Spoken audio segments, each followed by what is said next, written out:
सभी का अपना उत्तर प्रदेश में मैं हूं आपके साथ चेतन पाठक। खबरों की शुरुआत करेंगे और बड़ी खबर आपको इस वक्त बता दें, मेरठ से इस वक्त की ये बड़ी खबर है।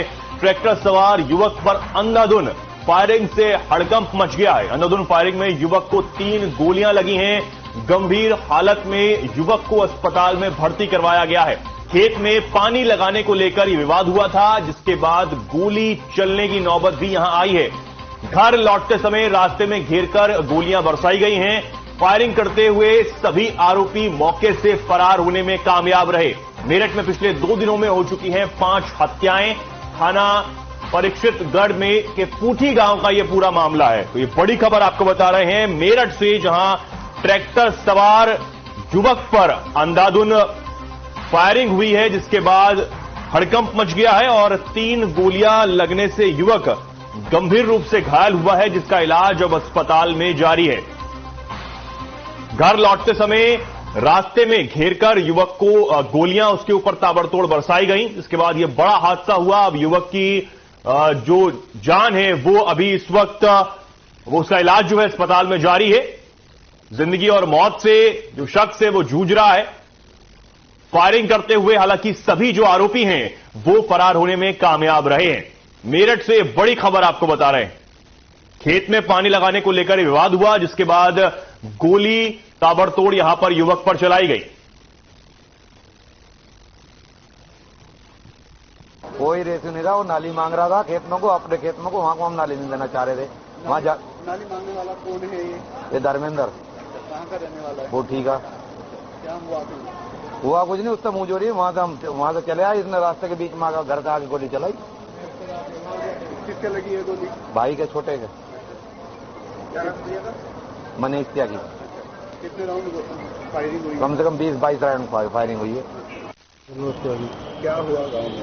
गाँव में झगड़ा हुआ भैया, तो बता ही रहा तुम। किसके बीच झगड़ा हुआ? किस बात को लेकर झगड़ा हुआ? मनीष के नाली के ऊपर ही कोई विवाद थोड़ी हुआ। उन्हें ठेके पे खेत लेकर, मतलब धर्मेंद्र ने वो नाली मांग रहा, इन्हें ना करी, झगड़ा हुआ। वहाँ रास्ते में आकर ट्रैक्टर में टक्कर मारी, ट्रैक्टर से अपने से, और गोली चलाई 20-22। कौन है ये धर्मेंद्र? कहाँ का रहने वाला है? वो ठीक है, रहने वाला जाट होगा।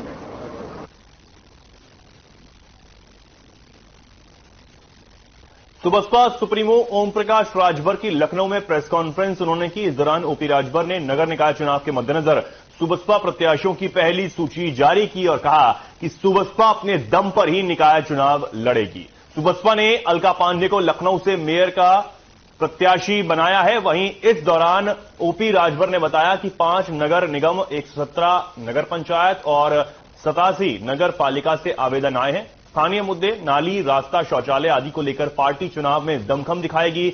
घरेलू बिजली बिल माफी का भी मुद्दा बड़ा होगा।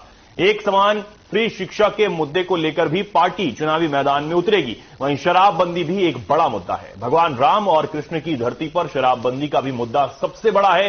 पत्रकार आयोग के गठन की मांग को लेकर भी सुबसपा चुनावी मैदान में उतरेगी। 2 लाख बच्चों को हर साल निःशुल्क शिक्षा और छात्रावास निःशुल्क, भोजन निःशुल्क, सारी व्यवस्था निःशुल्क दे रही है। 1972 से 2023 के बीच में 500 कॉलेज खुले। फिर ये व्यवस्था उत्तर प्रदेश में क्यों नहीं? इस चीज को लेकर के भारतीय जनता के बीच में हम लोग सावधान रथ यात्रा के माध्यम से भी आप लोगों ने उसको बखूबी दिखाया और चर्चा रही। महिला आधी आबादी के हक अधिकार को लेकर जो प्रदेश में ही नहीं, जब देश की आजादी के समय एक आंदोलन चला, जब देश आजादी के लिए राष्ट्रपिता महात्मा गांधी जी के नेतृत्व में, तो सरदार वल्लभ भाई पटेल जी, भगत सिंह, राष्ट्रपिता महात्मा गांधी जी ये कहा करते थे कि जब देश आजाद होगा तो अपनी सरकार जब होगी देश में तो शराब बंद होगी। देश आजाद हुआ, सरकार बन गई, लेकिन गांधी जी का प्रदेश, पटेल जी का प्रदेश गुजरात तो शराब बंद हो गई। जेपी का प्रदेश बिहार शराब बंद हो गई, पांडिचेरी शराब बंद हो गई।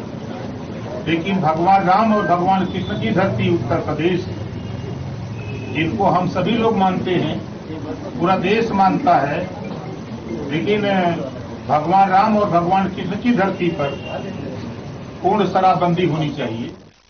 चुनाव की घोषणा होते ही शराब माफिया भी सक्रिय हो गए हैं, लेकिन पुलिस भी चुनाव को लेकर पूरी तरह एक्टिव मोड में नजर आ रही है। बुधवार सुबह कानपुर के कल्याणपुर थाना क्षेत्र के अंतर्गत में यूपी एसटीएफ और पुलिस का संयुक्त अभियान मुखबिर की सटीक सूचना पर ट्रक में बड़ी मात्रा में करीब 300 पेटी अवैध शराब बरामद कर पकड़ी गई है, जो कि पंजाब से तस्करी कर बिहार ले जाई जा रही थी। छात्रियों ने शराब को इस तरीके से छुपाया हुआ था कि कोई इसे पकड़ ना सके, क्योंकि ट्रक के आधे हिस्से में तरबूज भरे हुए थे और पीछे अवैध शराब की पेटियां छुपाकर रखी गई थीं। पूरे मामले में पुलिस ने 2 युवकों को भी गिरफ्तार किया है, जिनसे पूछताछ जारी है।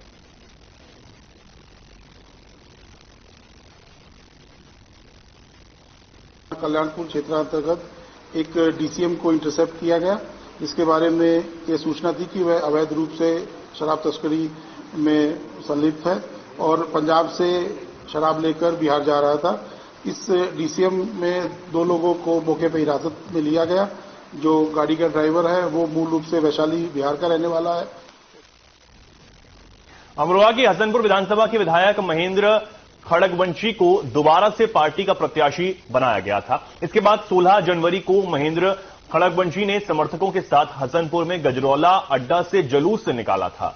दोबारा टिकट मिलने की खुशी में जुलूस निकालकर चुनाव आचार संहिता और कोविड गाइडलाइन का उल्लंघन किया। इस पर अखिलेश यादव ने ट्वीट कर भाजपा पर निशाना साधा है। अखिलेश के ट्वीट करने के बाद राजनीति में हलचल सी मच गई है और पुलिस ने आनन फानन में कोविड-19 और आचार संहिता का उल्लंघन करने के मामले में एमपी एमएलए कोर्ट ने विधायक महेंद्र सिंह खड़गवंशी समेत 6 भाजपाइयों को 4 घंटे की न्यायिक हिरासत में रखा है।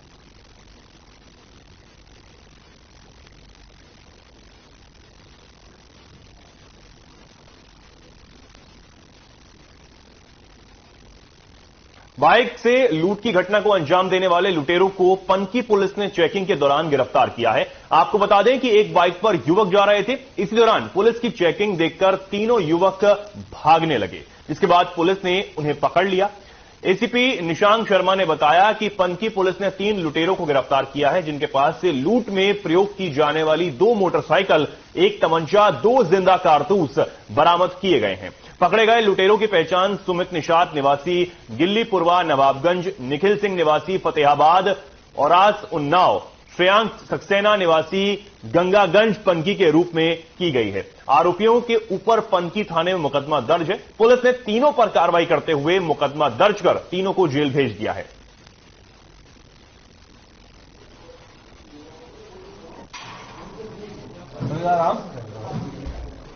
थाना पनकी पुलिस टीम के द्वारा एक सराहनीय कार्य किया गया है, जिसमें लूट के 3 मुलजिमों को पुलिस टीम ने गिरफ्तार किया है।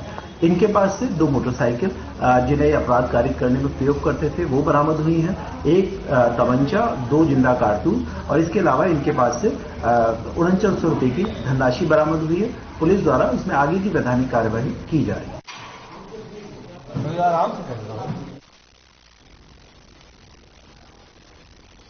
बड़ी खबर आपको बता दें, रहीमाबाद में युवती की गला दबाकर हत्या, रेलवे ट्रैक पर फेंका गया शव, आत्महत्या का रूप देने की गई कोशिश। मामले की जांच में अब पुलिस जुट गई है। बड़ी खबर आपको बता रहे हैं, आत्महत्या का रूप देने की कोशिश यहां की गई। मामले की जांच में अब पुलिस पूरी तरह से जुटी हुई है। रहीमाबाद में युवती की हत्या का यह पूरा मामला है। गला दबाकर हत्या की गई है और इसे आत्महत्या का रूप देने की कोशिश की गई। रेलवे ट्रैक पर शव को फेंका गया। पुलिस ने अब शव को जांच के लिए भेज दिया है और अब जांच की जा रही है। शव को कब्जे में लेकर पुलिस अब लगातार जांच कर रही है। रहीमाबाद में रेलवे ट्रैक पर यह शव फेंका गया, आत्महत्या का रूप देने की कोशिश की गई, लेकिन यह हत्या हुई है। इस एंगल से पुलिस अब जांच कर रही है।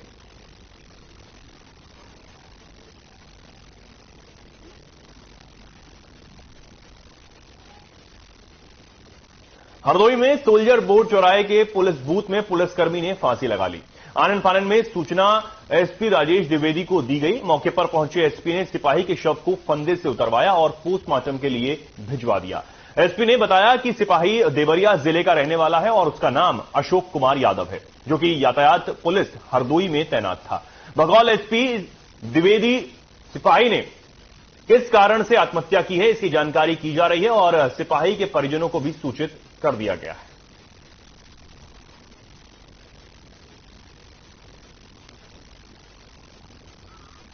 हमारा ट्रैफिक कांस्टेबल था अशोक कुमार यादव और उसमें ये इसकी ड्यूटी थी। अब किन्हीं कारणों से इसने पुलिस बूथ में रात में किसी टाइम सुसाइड कर लिया, फांसी लगा करके। अभी तक कोई कारणों का पता नहीं चला है, इसकी पड़ताल की जा रही है, घर वालों से बात की जा रही है और तो विधिक कार्रवाई हम लोग कर रहे हैं, तो देख रहे हैं किन कारणों से ऐसा हुआ है। अब खबर बाराबंकी से है, जहां पुलिस चौकी इंचार्ज ब्रजेश सिंह का सिपाही से वसूली में हिस्सा मांगने का ऑडियो वायरल हो रहा है। बता दें कि ऑडियो में चौकी इंचार्ज सिपाहियों की वसूली में मांग कर रहा है। इसके साथ ही अंग्रेजी शराब और मिट्टी खनन को लेकर भी मोटी रकम लेने की बात कर रहा है। वहीं वसूली का ऑडियो वायरल होने के बाद पुलिस महकमे में हड़कंप मचा हुआ है। बढ़िया है सर। अरे कबाड़ी वसूली हो गई है? कबाड़ियों की वसूली हो गई। हाँ सर, कबाड़ियों की वसूली हो गई। तो हो गई, जिसमें आधा हमें दे दो आधा अपने ले लो। है? आधा हमें दे दो आधा अपने ले लो। तो हम ही थोड़ी वसूली किए थे, रोहित भी था सर। अरे तो जो किया हो तो उसमें 1,000 रुपये सबको आया, सबको 1,000 रुपये बांट दिए। अरे बांटे तो हम क्या झुंझुना दिलाएंगे? है? हम क्या झुंझुना दिलाएंगे? नहीं साहब, झुंझुना झुलाने के थोड़े कह रहे हैं। तो अभी तक अभी तक किसी को नहीं होता। सब लोग कह रहे थे किसी को नहीं होता, मतलब कबाड़ियों को पैसा जो चौकी इंचार्ज होते थे उनको नहीं होता था सर। तो अभी तक तो मिट्टी चल रही थी। हम बात सही, मिट्टी चल रही थी। मिट्टी सर हमेशा थोड़े चली है। तो और कभी हमेशा थोड़ा ऐसा रहा है? हमेशा रहता, तभी तो सर सब लोग बता रहे थे कि हमेशा रहा है। अरे कौन बता रहा? हमेशा हम अपना जानते हैं यार। हम अपने घर से छोड़ो किसी देंगे? अपने घर से छोड़ो किसी देंगे? बात सही है सर, लेकिन जब बता देते कि बस एक वो अंग्रेजी वाला सारा वाला वही सर, जो चौकी इंचार्ज होते वही होता था, बाकी सिपाहियों को सर बताया। बाकी ऐसा नहीं होगा जी, जहाँ हर जगह वो है तो हर जगह वही होगा, ये थोड़ा नहीं।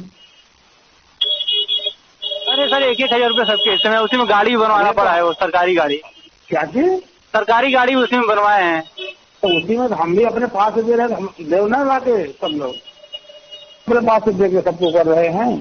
तो अब सर रोहित भी है, अभी रोहित से पूछ लीजिए सर। हाँ रोहित को बता दिया। अब वही तो कह रहे हैं सर, अभी तक नहीं होता था तो इसीलिए सब लोग 1,000 रुपये हिस्से में आया सर। अब हाँ सब लोग बाकी सब लोग 1,000 ले लो, हम अपने घर से देते रहे ना सबको। नहीं तो सर आपका तो बता तो है कि अंग्रेजी शराब वाला सर होता था।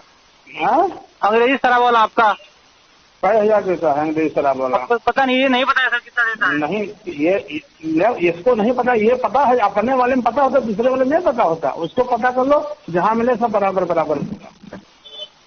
ठीक है सर, तो सबसे बात करके बताते हैं। हाँ बात कर लो सबसे।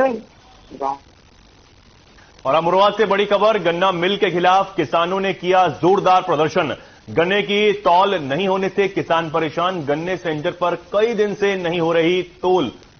खेतों में सूख रहा किसानों का गन्ना। किसानों ने गन्ना सेंटर पर किया हंगामा। खनौरा तहसील के गांव भरापुर का यह पूरा मामला है। तो ये बड़ी खबर आपको बता रहे हैं, गन्ने की तौल ना होने से किसान बेहद परेशान है। गन्ना मिल के खिलाफ किसानों ने जोरदार प्रदर्शन यहां किया है। गन्ना सेंटर पर कई दिनों से तौल नहीं हो रही है। खेत में किसानों के जो गन्ने हैं वो सूख रहे हैं और किसान बेहद परेशानी में हैं। बड़ी खबर अमरोहा से लगातार आपको बता रहे हैं, गन्ना मिल के खिलाफ किसानों का जोरदार प्रदर्शन यहां हुआ। गन्ना सेंटर पर कई दिनों से तौल नहीं हो पा रही है, जिससे किसान बेहद परेशान है और खेतों में ही गन्ना जो है वो सूख रहा है। तस्वीरें आप देख रहे हैं, भारी मात्रा में गन्ना है और इसकी तौल जो है वो नहीं हो पा रही है, जिससे किसान बेहद परेशान है और उन्हें अब जोरदार प्रदर्शन करने पर मजबूर होना पड़ा है। ये अमरोहा की तस्वीरें आपके सामने हैं।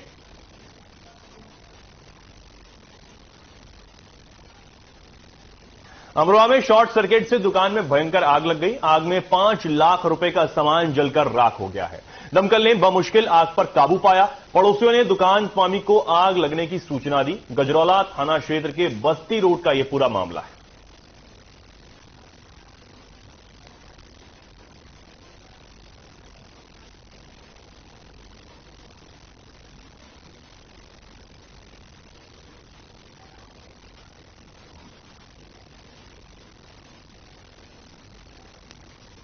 और अब बड़ी खबर आपको बता दें, बाइक सवार को ट्रक ने रौंदा। कानपुर से बड़ी खबर है, स्थानीय लोगों ने पुलिस को दी सूचना, ट्रक चालक मौके से हुआ फरार। कल्याणपुर के इंदिरा नगर रोड की यह पूरी घटना है, बड़ी खबर आपको बता रहे हैं। ट्रक चालक मौके से फरार होने में कामयाब रहा। कल्याणपुर के इंदिरा नगर रोड का यह पूरा मामला है। कानपुर से ये बड़ी खबर आपको बता रहे हैं, बाइक सवार को ट्रक ने रौंदा है और ट्रक चालक मौके से फरार होने में कामयाब भी हुआ है। कल्याणपुर के इंदिरा नगर रोड की ये घटना है, जहां बाइक सवार को एक ट्रक ने रौंद दिया। तेज रफ्तार का कहर एक बार फिर देखने को मिला। स्थानीय लोगों ने आखिर पुलिस को सूचना दी है, जिसके बाद अब ट्रक चालक को पुलिस ढूंढने में लगी हुई है। बाइक सवार को ट्रक ने रौंदा है। कानपुर से खबर आपको बता रहे हैं।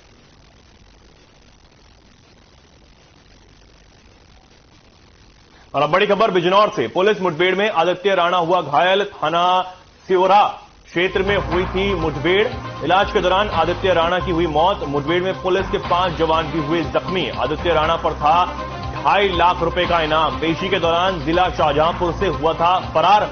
आदित्य राणा पर 43 संगीन मुकदमे दर्ज, 6 हत्या और 13 लूट के मामले भी दर्ज हैं।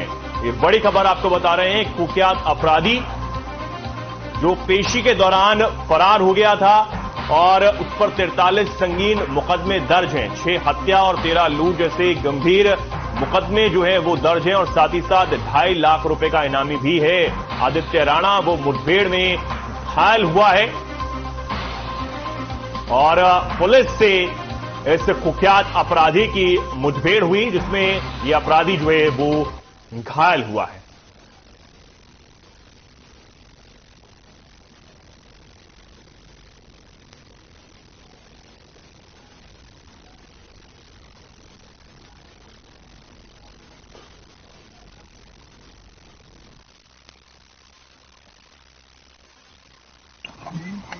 ग्यारह 12 अप्रैल की मध्यरात्रि को बिजनौर पुलिस की आदित्य राणा गिरोह के साथ मुठभेड़ हुई है, जिसमें आदित्य राणा को पुलिस ने घायल अवस्था में हिरासत में लिया है। इसकी अस्पताल में उपचार के दौरान मृत्यु हो गई है। इस मुठभेड़ में हमारे 5 बहादुर पुलिसकर्मी घायल हुए हैं। उनको उपचार हेतु अस्पताल भेज दिया गया, जहां उनकी स्थिति स्थिर है। आदित्य राणा प्रदेश सरकार द्वारा चिन्हित एक शातिर माफिया था। इसके विरुद्ध 43 मुकदमे संगीन धाराओं में दर्ज हैं, जिसमें 6 मर्डर के मुकदमे, 13 लूट के मुकदमे शामिल हैं। इसके ऊपर 2.5 लाख रुपए का इनाम था। ये 2 बार 2017 में तथा 2022 शाहजहांपुर में ये पुलिस हिरासत से भागा था पेशी के दौरान। इस गिरोह के लगभग 48 सदस्य चिन्हित किए जा चुके हैं, जिसमें 6 की गिरफ्तारी पूर्व में की जा चुकी है। उनकी गिरफ्तारी के लिए निरंतर कॉम्बिंग ऑपरेशन बिजनौर पुलिस द्वारा किया जा रहा है। हमारी टीम लगी हुई है, उनकी गिरफ्तारी भी हम करेंगे। इस संबंध में समस्त वैधानिक कार्रवाई बिजनौर पुलिस द्वारा की जा रही है। 11-12 अप्रैल की मध्यरात्रि को बिजनौर पुलिस की आदित्य राणा गिरोह के साथ मुठभेड़ हुई है, जिसमें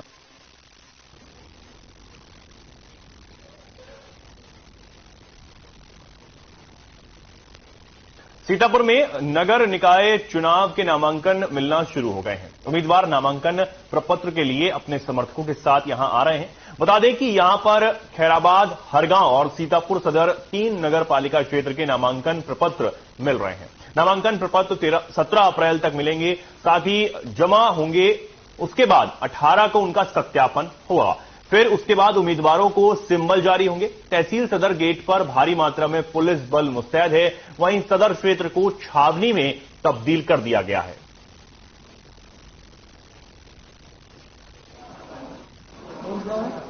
खड़े सीतापुर सदर गेट पे प्रथम अधिसूचना नगर निकाय को लेकर जारी हो गई है। उसी के क्रम में आज से यहाँ पर नामांकन प्रपत्र मिलना व जमा करना दोनों चालू हो गए। आपको बता दें, यहाँ पर 3 नगर पालिका क्षेत्र के नामांकन हो रहे हैं, सीतापुर सदर, हरगांव तथा खैराबाद, जो कि 17 अप्रैल तक जमा होंगे। उसके बाद उनका सत्यापन होगा तथा उम्मीदवारों को सिंबल जारी होंगे।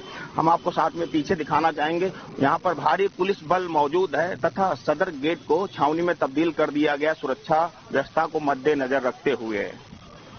लखनऊ मंडल में सीतापुर में नगर निकाय चुनाव 4 मई को होना है। उसी के क्रम में आज ये नामांकन हो रहे हैं, जो कि 11 अप्रैल से 17 अप्रैल तक चलेंगे। सीतापुर से हर देश में कोरोना संक्रमण की रफ्तार बढ़ती ही जा रही है। जहां कोविड-19 के इस हालात को देखते हुए सरकारी अस्पतालों की तैयारियों को परखने के लिए हेल्थ डिपार्टमेंट की टीम की ओर से सिटी के सरकारी अस्पतालों में मॉक ड्रिल की जाएगी। मोबाइल के जरिए हैलेट, उर्सला, काशीराम चिकित्सालय और सीएचसी में कोरोना संक्रमण से निपटने की तैयारियों को परखा जाएगा। मॉक ड्रिल में अस्पताल में ऑक्सीजन, वेंटिलेटर, स्टाफ की गतिविधि, उपकरणों की जांच की जाएगी। इससे पैरामेडिकल स्टाफ के प्रशिक्षण, वेंटिलेटर, कंसंट्रेटर, ऑक्सीजन प्लांट, मानव संसाधन और दवाइयों की उपयोगिता को भी दुरुस्त किया जाएगा।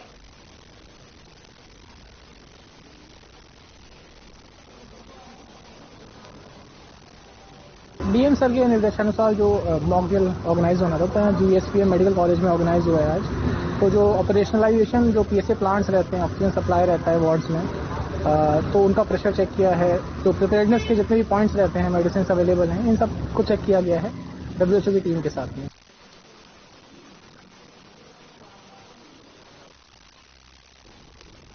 महात्मा ज्योतिबा फूले की जयंती पर प्रदेश के नगर विकास एवं ऊर्जा मंत्री ए.के. शर्मा ने कहा कि राष्ट्रीय संत एवं महान समाज सुधारक महात्मा ज्योतिबा फूले जी के विचार, सिद्धांत एवं उनके द्वारा नारी शिक्षा और समानता के लिए किए गए कार्य तथा दिखाए गए समाज सुधार के रास्ते आज भी प्रासंगिक हैं।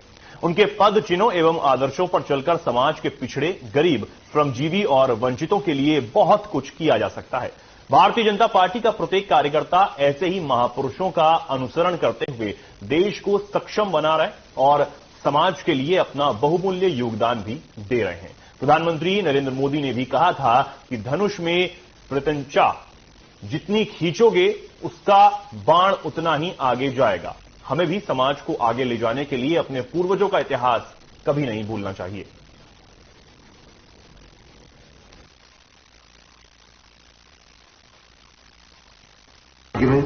मैं जनता से अपील भी करता हूं कि लोकतंत्र का एक बहुत बड़ा की कसौटी होती है। चुनाव जो है हमारी आपकी कसौटी का समय भी होता है। उसमें सही काम करने वाले, सही दिशा में चलने वाले, सही सोच रखने वाले लोगों को ही वोट दिया जाए।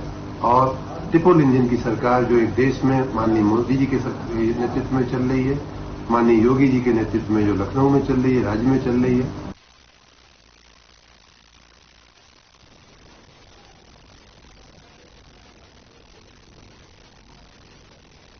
और अब बड़ी खबर लखनऊ से। राजधानी में बदमाशों के हौसले बुलंद।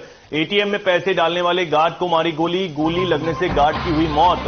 बीकेडी स्थित बैंक ऑफ इंडिया के बाहर की यह घटना है। गोली चलने का कारण अभी तक स्पष्ट नहीं हो पाया है।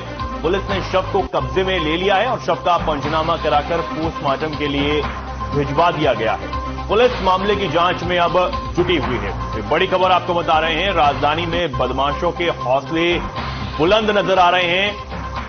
एक गार्ड को गोली मारी गई है जिसकी मौके पर ही मौत हो गई है। पुलिस अब इस पूरे मामले की जांच में जुटी हुई है। लखनऊ से बड़ी खबर है, राजधानी में बदमाशों के हौसले बुलंद नजर आए। पुलिस ने शव को अब पोस्टमार्टम के लिए भेज दिया है। एक गार्ड को गोली मारी गई जिसकी मौके पर ही मौत हो गई है। राजधानी लखनऊ की ये खबर आपको बता रहे हैं।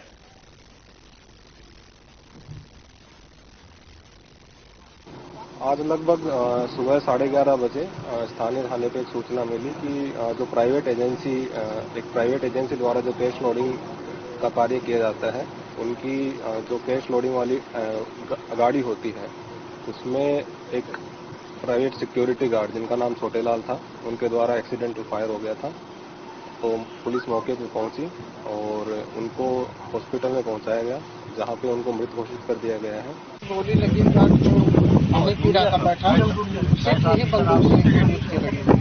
अच्छा, कौन सी गाड़ी है, कहाँ आई थी? कैश लोडिंग करने आए थे।